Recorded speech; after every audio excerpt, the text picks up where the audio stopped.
ฮัลโหลสบายดีก็มาแต่การเมื่อยออดเงินมา ไปเห็นมีอันนี้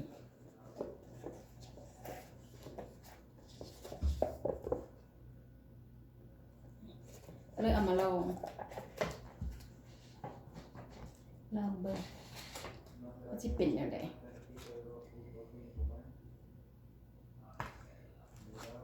สักไปกัน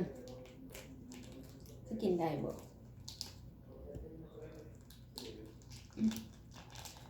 บรลง12มื้อ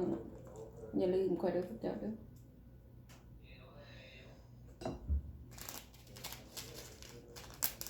สบายดีเบิดสุขสุขคน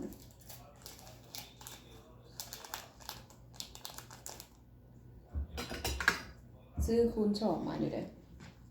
แต่อยากลองตัวนี้ลองบ้างว่ามันเป็นอย่างไรสังเกตสี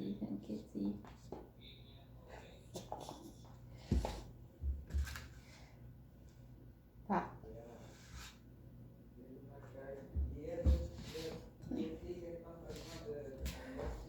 ปลาตะกิน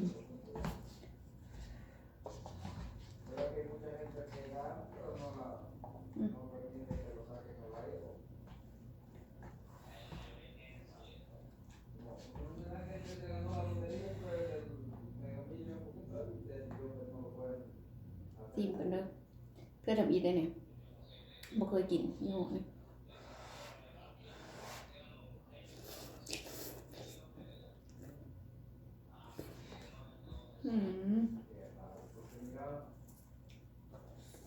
คันบีกระจี๊ดเลย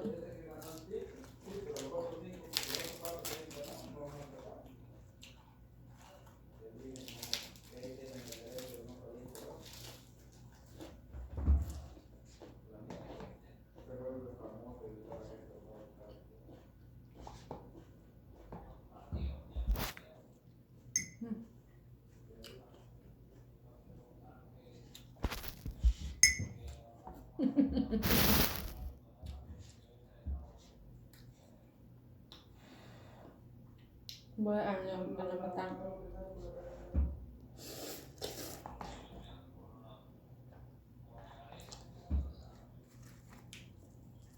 แซ่บเนี่ยยี่ห้อนี้แซ่บ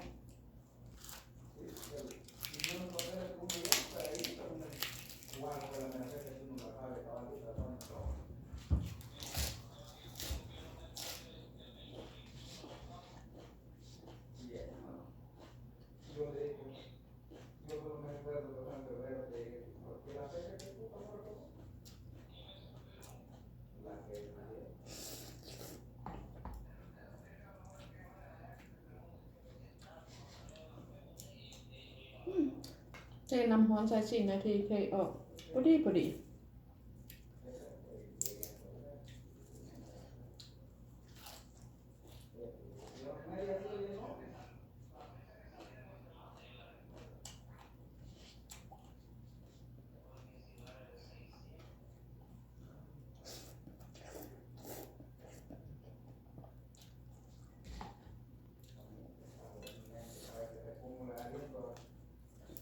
แคบหมูค่อยแล้วเดี๋ยวเอาแคบหมูมายำกัน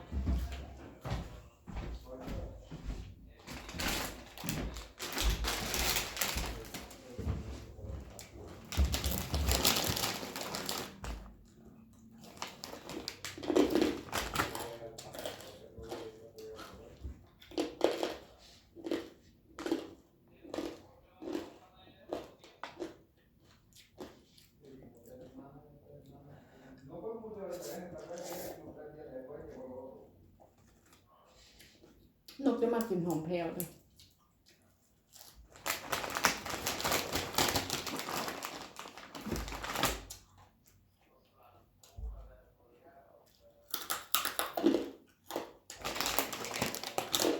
นี่แม่จ๋าจะกินขนมไปเถอะของบริษัทคนลาวเห็น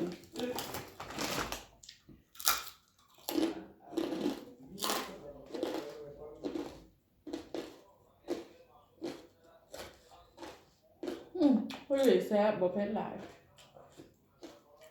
เผ็ดคูณ2ค่ะเผ็ดพด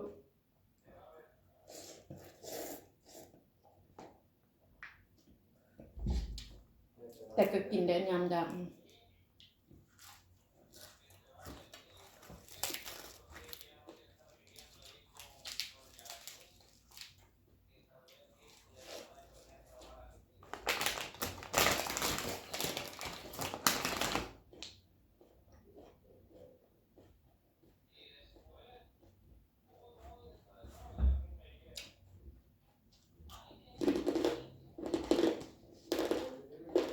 หมดนะผู้ใดผู้ใดกินเผ็ดหลายผู้ใดรสนี้พอดีตั้งคูณสองหันมาเผ็ดพอ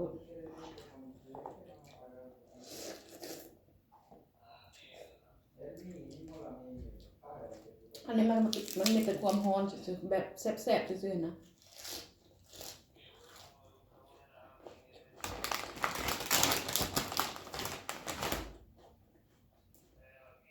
จะมาคูณสองหันเผ็ดอีหลี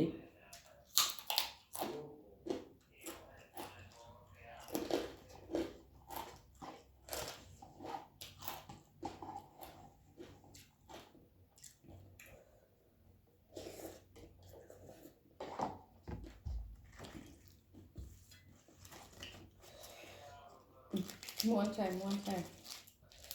กินผักเคี่ยวหลายๆ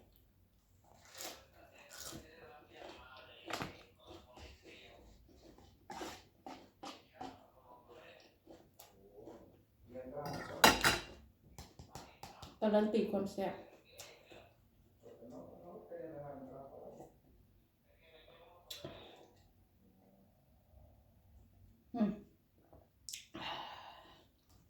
ไปแล้วบายบายขอบใจทุกคนที่กดติดตามขอบใจทุกกำลังใจขอบใจทุกคนที่มาเป็นเข้ามาเป็นหมู่เป็นคู่เนาะบ่ได้เผ็ดหลายเด้อแม้แต่แบบมันจะฮ้อนน้อยๆหั่นนะแบบว่าบ่คือเผ็ดคูณสองแบบเผ็ดพอดีผู้ใดที่ว่ากินเผ็ดหลายบ่ได้พอดีแซ่บไปละ